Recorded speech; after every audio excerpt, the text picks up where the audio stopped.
কথার নাম মধুবাণী, যদি কথা কইতে জানি।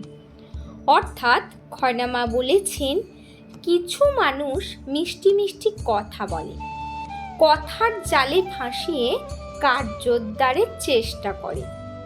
এমন লোক অত্যন্ত খল স্বভাবের হয়, তাই এদের থেকে সাবধানে থাকতে হয়। গাছে তুলে মই কাড়ে, কাজ নেই আড়ম্বরে। অর্থাৎ যে ব্যক্তি লোক দেখানো বন্ধু সেজে তোমাকে কোনো কাজে নামিয়ে বিপদে পেছন থেকে আস্তে আস্তে করে সরে যায়, এমন লোককে এড়িয়ে চলাই শ্রেয়। মানি লোকের হাত ছাড়ো, যদি একা চলতে পারো। অর্থাৎ যে ব্যক্তি সমাজের মান্য অথচ দুর্জন এবং অহংকারী, সেই লোকের সঙ্গ ছেড়ে দেওয়াই ভালো, যদি নিজের ওপর ভরসা থাকে। কারণ এমন ব্যক্তির সঙ্গে বন্ধুত্ব থাকলে নিজে কিছু করতে পারার বিশ্বাসই উঠে যায়। পরনির্ভরশীল হয়ে যাওয়া ছাড়া আর কোনো উপায় থাকে না। মুখে মধু মনে বিষ, ছাড়ো তারে অহর্নিশ। অর্থাৎ যে ব্যক্তি মুখে সর্বদা মিষ্টি মিষ্টি কথা বলে, কিন্তু মনে মনে তোমাকে হিংসা করে, তোমার খারাপ চায়, পিছনে ফাঁদে ফেলবার চেষ্টা করে, লোকের কাছে ছোট করবার চেষ্টা করে, এমন লোককে বিষধর সাপের মতো এড়িয়ে চলাই উচিত।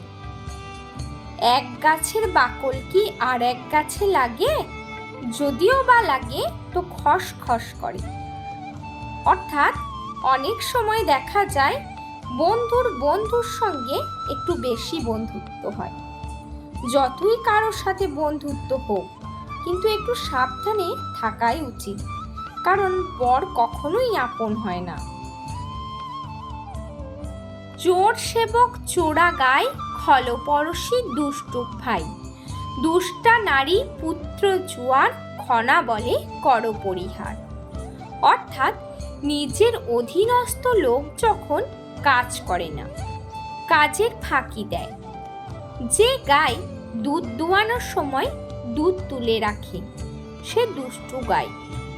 যারা খল স্বভাবের প্রতিবেশী এবং যে ভাই, বন্ধু অথবা লোকজন আপনার ক্ষতি করতে চাইবে, সেই ধরনের লোকের সাথে খুব সাবধানে ব্যবহার করা উচিত। এছাড়াও খনার মতে যে নারী নিজের স্বামীর পরিবর্তে পর পুরুষের দিকে আকর্ষণ বেশি থাকে, এবং যে পুত্র জুয়ারি, তাদের সঙ্গ সবসময় বর্জন করা উচিত। সুযোগ পেলেই এদের থেকে ক্ষতির আশঙ্কা থেকেই থাকে।